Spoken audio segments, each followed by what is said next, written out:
আমি সাদ আহমেদ, প্রধান শিক্ষক, বংশীতলা শহীদ স্মৃতি মাধ্যমিক বিদ্যালয়। আর রেজাল্ট আমার আসলে পরীক্ষা দিছিল 23 জনের ভিতরে আমার হচ্ছে 2 জন অনলি ফেল করছে, একজন ক্যাজুয়াল, একজন নিয়মিত।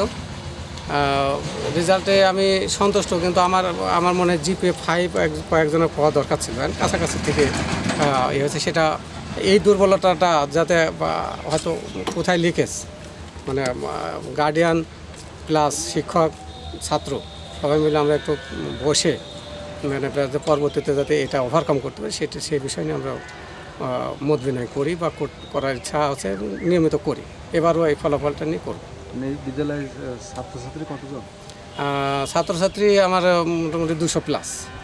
তো আমার এই 9-10-এ যখন ওঠে তখন কিছু বাচ্চা যারা একটু ভালো মানের মনে করে তারা একটু সায়েন্স পড়ার জন্য বা ভালো একটা মানের জায়গায় চলে যাওয়ার চেষ্টা করে, যার কারণে আমরা জিপিএ 5টা একটু তুলনামূলক মানে মাথা থেকে কিছু ছাত্র চলে যায়।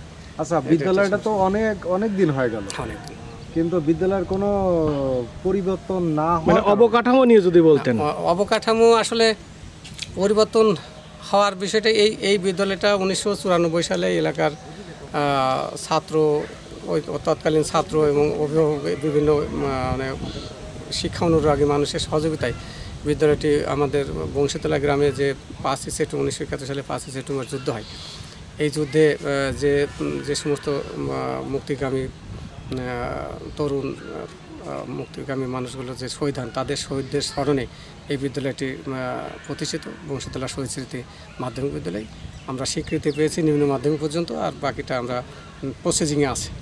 তো সেই জায়গাতে আমরা হচ্ছে এই বিদ্যালয়ে আমরা বিভিন্ন সময় চেষ্টা করেছি যে যাতে ভবন হয়, এলাকার সহযোগিতায় যতটুকু দেখতেছেন আপনারা, এলাকার লোকের সহযোগিতা, শিক্ষকদের আন্তরিকতা এবং কিছু মানুষের দানশীল কিছু মানুষের সহযোগিতায় আমরা এতটুকু করতে পেরেছি।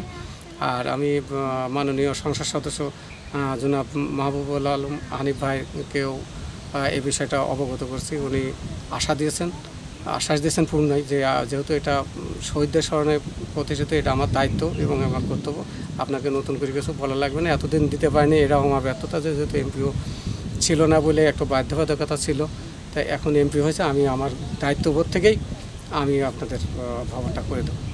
আশা করতেছি আমরা হয়তো একেবারেই খুব নিকটেই পেয়ে যাব। সামনের দিনগুলো নিয়ে যদি বলতেন যে আপনার স্কুলের সামনের দিনগুলো, আমি প্রধান শিক্ষক হিসাবে সবসময় চাইবো যে এখানে একটা সুন্দর পরিবেশে এলাকার এই দরিদ্র, আমার এলাকাটা কিন্তু আসলে দরিদ্র এলাকা, শিক্ষার হারটাও কম, এই এলাকার মানুষের ভালো শিক্ষা পাক। আমার এই প্রতিষ্ঠানটা যেহেতু শহীদদের স্মরণে সারা বাংলাদেশের যাতে একটা মডেল হিসাবে দাঁড় করাতে পারি, শিক্ষার মান, ছাত্রছাত্রী, অবকাঠামো সব কিছু জন্য আমি যে কদিন আসি বা আমার পরবর্তীতে যারা আসবেন, আমরা এই প্রতিষ্ঠানটা হয়তো খেয়ে না খেয়ে করে গেলাম, এরপরে তো অনেকেই আসবেন, আমরা তাদের কাছেও চাওয়া পাই এটা যে এই প্রতিষ্ঠানটা হোক সারা বাংলাদেশের একটা মডেল। ওকে।